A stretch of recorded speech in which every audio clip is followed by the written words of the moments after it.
Buat teman-teman yang ingin mulai bisnis kuliner, gimana kalau bisnis catering aja? Soalnya ada aja tuh yang nikah lah, seminar lah, arisan, dan sebagainya yang butuh dibantu dalam urusan penyediaan makanan dalam jumlah yang banyak. Selain itu, ada juga banyak anak kos, pekerja, dan juga keluarga sibuk yang gak mau repot.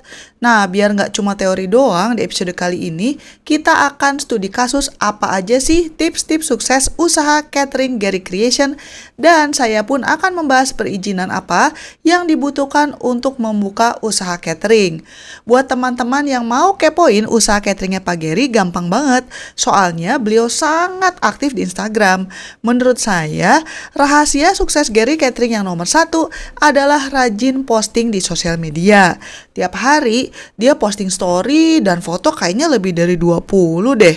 Postingannya memang simple sih dan tidak banyak diedit. Biasanya mengenai barang dagangan yang dijual, yang jenisnya juga berbagai macam. Terkadang beliau pun posting mengenai proses pembuatan maupun proses pengirimannya. Tapi Instagram ini dia hanya pakai untuk ngiklan ya. Karena kalau ada yang mau pesan, tetap harus kirim pesan lewat WhatsApp ke adminnya atau order lewat Tokopedia. Tips sukses Gary Creation yang kedua menurut saya adalah menu rumahan yang enak. Zaman sekarang banyak orang yang mau jualan dan bingung gimana mencari ide bisnis makanan kekinian. Padahal menu makanan rumahan itu tetap banyak dicari orang loh, karena dianggap lebih sehat dan juga lebih familiar dengan lidah orang Indonesia. Selain itu, karena menunya rumahan, jadinya barang dagangannya tidak perlu diperkenalkan lagi ke masyarakat dan kita sudah bisa membayangkan rasanya ketika melihat foto ataupun videonya. Tips yang ketiga adalah punya banyak variasi menu. Di cateringnya Gary Creation ini tiap hari menunya ganti. Jadinya orang-orang yang udah langganan pesan lagi dan pesan lagi karena ada saja makanan baru untuk dicoba dan tidak membosankan. Selain menyediakan makanan berat, Gary Creation juga menjual snack dan kadang-kadang dia menjual minuman juga. Tips yang keempat adalah usahakan untuk dapat orderan besar atau orderan kecil yang berulang. Jadi dalam berbisnis, kalau pembeli hanya beli satu kali atau satu porsi ya untungnya akan kecil. Tapi kalian bisa mendapatkan keuntungan jauh lebih banyak kalau orang ordernya banyak. Misalnya pesan tumpeng buat acara. Dan Gary Creation ini mau bikinin tumpeng untuk puluhan bahkan ratusan orang. Tapi selain itu, Gary Catering juga menargetkan pembeli yang orderannya berulang, yaitu dengan menyediakan paket catering rumahan yang dihargai Rp850.000 untuk 3 porsi dari hari Senin sampai Sabtu. Tips yang kelima adalah menekan biaya produksi. Pak Gary tanpa malu memposting di Instagramnya bahwa sebagian peralatan cateringnya adalah barang second. Menurut beliau, ini dikarenakan peralatan usaha yang dipakai banyak orang biasanya nggak berumur lama, jadi percuma kalau terlalu banyak beli barang baru. Tips yang keenam adalah bekerja dalam tim. Kalau usaha kalian masih awal-awal banget, mungkin dipegang sendiri atau dibantu keluarga masih bisa. Tapi kalau usaha kalian sudah semakin rame, daripada nolak orderan yang masuk, sebaiknya pelan-pelan punya karyawan. Gary Creation sendiri pada saat ini punya 9 karyawan yang bantu masak dan 15 driver untuk mengantar orderan. Kalau jumlah orderan kalian masih belum stabil, kalian bisa menggunakan karyawan harian atau juga mengantar barang menggunakan kurir delivery online. Tips yang ketujuh adalah memperhatikan harga makanan. Kalau Mimin perhatiin, harga-harga makanan di Gary Creation ini sebenarnya nggak murah-murah banget sih, tapi nggak terlalu mahal juga. Dari segi psikologis, kalau jualnya terlalu murah, memang jadi meragukan ya, itu masakan isinya apa aja ya.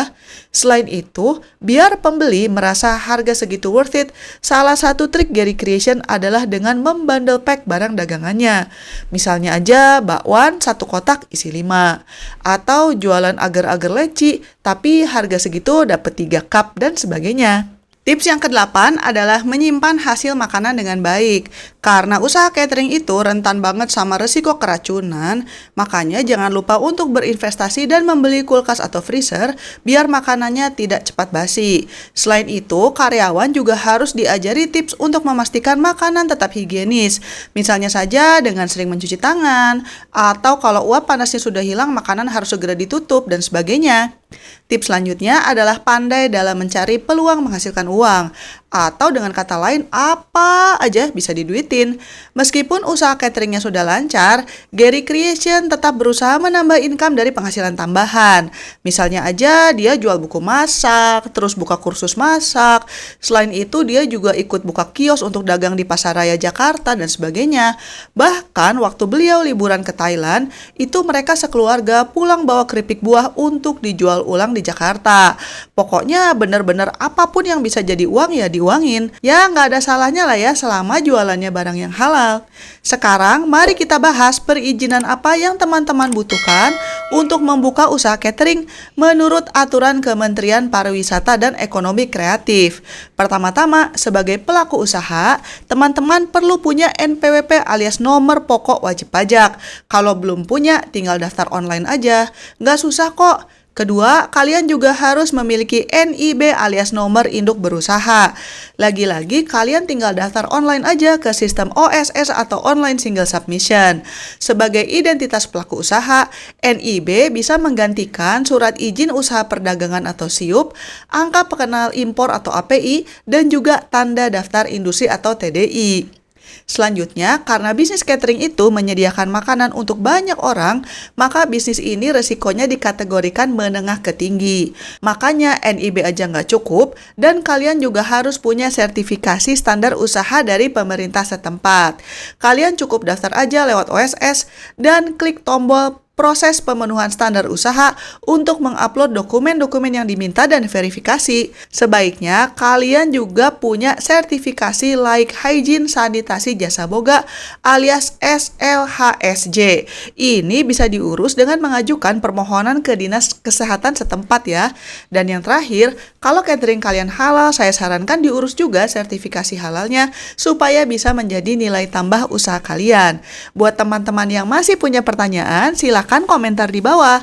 Sekian dulu episode kali ini dan selamat berdagang. Bye-bye.